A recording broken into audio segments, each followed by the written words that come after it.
Hello viewers, আসসালামু আলাইকুম। আশা করি ভালো আছেন। আজকে কোরিয়ান ভাষার একটি অত্যন্ত মজার ব্যাকরণ নিয়ে আলোচনা করব। ব্যাকরণটির নাম হলো উন বা নুন ধকবুনে বা শুধু ধকবুনে। ব্যাকরণটির অর্থ হলো কোনো কিছুর কারণে ভালো ফলাফল পাওয়া বা কোনো ব্যক্তির কারণে ভালো ফলাফল পাওয়া। ব্যাকরণটি ক্রিয়াপদ বা ভার্ব, বিশেষণ পদ বা অ্যাডজেক্টিভ এবং বিশেষ্য পদ বা নাউনের সাথে যুক্ত হয়ে থাকে। ক্রিয়াপদের তা বাদ দিয়ে শেষ ব্যঞ্জনবর্ণের নিচে যদি বাচিম থাকে তাহলে উন ধক বুনে হবে। আর যদি বাচিম না থাকে তাহলে নিউন ধক বুনে হবে। নিউনটা বাচিম হিসেবে যুক্ত হয়ে যাবে। আসুন উদাহরণের মাধ্যমে ব্যাকরণের অর্থটি আরও পরিষ্কার করি। প্রথম উদাহরণ হলো 김성린 선생님 덕분에 한국어가 점점 재미있습니다. 킴성림 선생님의 জন্য কোরিয়ান ভাষাটি পর্যায়ক্রমে আস্তে আস্তে মজার হয়ে উঠছে। এখানে নাউন হলো 김성림 선생님।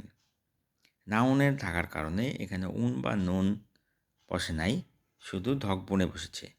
দেখুন, 김성린 선생님의 জন্য কোরিয়ান ভাষাটি পর্যায়ক্রমে আরও মজার হয়ে উঠছে। অর্থাৎ একজনের কারণে আরেকটি ভালো ফলাফল পাচ্ছে। আসুন কিম সং রিন সংসের সম্পর্কে একটু আলোচনা করি। কিম সং রিন একজন মহান শিক্ষক। তিনি গত 23 সালে সুদূর কোরিয়া থেকে পরিবার পরিজন ফেলে বিনামূল্যে বিনা পরিশ্রমে বাংলাদেশে এসেছিলেন কোরিয়ান ভাষা শেখানোর জন্য।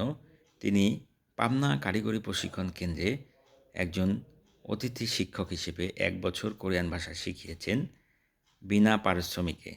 একজন ব্যক্তি শুধুমাত্র কোরিয়ান ভাষা শেখানোর জন্য সুদূর কোরিয়া থেকে পরিবার পরিজন ফেলে একটা বছর, তার জীবনের একটা গুরুত্বপূর্ণ বছর বিনামূল্যে বাংলাদেশে দান করেছেন। এটি আসলে আমি মনে করি একটি মহৎ কাজ। তাই আমি তাকে মহান ব্যক্তিত্ব হিসেবে অভিহিত করেছি। তিনি আমারও শিক্ষক।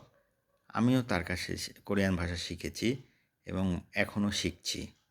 আসুন পরের উদাহরণে যাই। 열심히 공부한 덕분에 시험에 합격했어요. অর্থাৎ মনোযোগ সহকারে অধ্যয়ন করার কারণে পরীক্ষায় পাশ করেছিলাম। এখানে ক্রিয়াপদ হলো খংবোহাদা। খংবোহাদা অর্থাৎ অধ্যয়ন করা। খংবোহাদা দা বাদ দিয়ে থাকলো খংবোহা।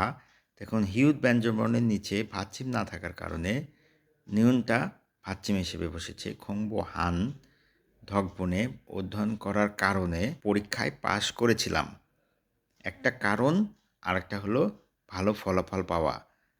এটি এই ব্যাকরণের অর্থ যে ধকবনে অর্থ হলো একটি কারণে ভালো ফলাফল পাওয়া।